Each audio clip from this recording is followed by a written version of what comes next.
You know, there were children, elementary school children, who it was school photo day. You remember what that's like? Going to school on picture day?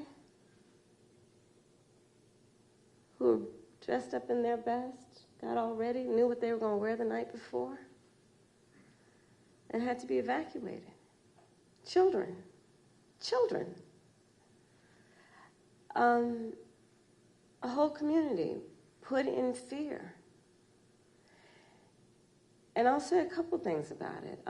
One, you know, I learned a long time ago in my career, having a background as a prosecutor, when you have these positions, when you have that kind of microphone in front of you, you really ought to understand at a very deep level how much your words have meaning. I learned at a very young stage in my career that the meaning of my words could impact whether somebody was free or in prison. As Attorney General, I was of California, fifth largest economy in the world. I was acutely aware that my words could move markets. When you are bestowed with a microphone that is that big, there is a profound responsibility that comes with that. That is an extension of what should not be lost in this moment, this concept of the public trust. To then understand what the public trust means. It means that you have been invested with trust to be responsible in the way you use your words, much less how you conduct yourself. And especially when you have been and then seek to be again President of the United States of America. And so I go back to, it's a crying shame, literally, what's happening to those families, those children in that community, not to mention what is happening in terms of, look, you say you care about law enforcement resources being put into this because of these serious threats that are being issued against a community that is living a productive, good life before this happened.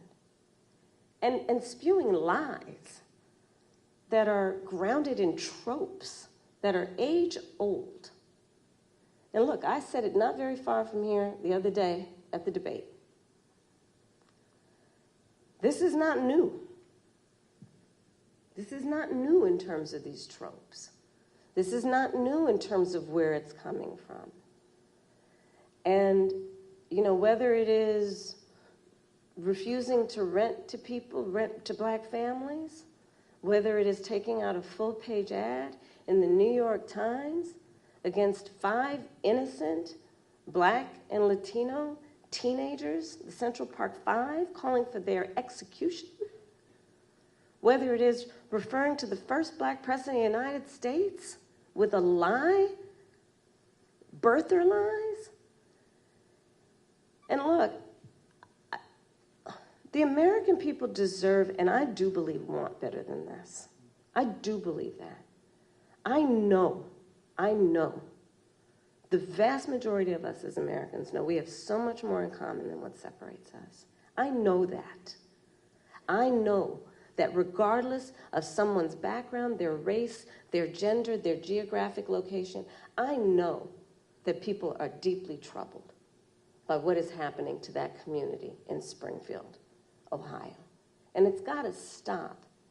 And we've got to say that you cannot be entrusted with standing behind the seal of the President of the United States of America, engaging in that hateful rhetoric that, as usual, is designed to divide us as a country, is designed to have people pointing fingers at each other. It's designed to do that. And I think most people in our country, regardless of their race, are starting to see through this nonsense. And to say, you know what, let's turn the page on this. This is exhausting, and it's harmful, and it's hateful, and grounded in some age-old stuff that we should not have the tolerance for. So let's turn the page and chart a new way forward and say, you can't have that microphone again. Madam Vice President, I'm switching gears again. Okay. Quick question. I want to talk to you about gun control. So you've said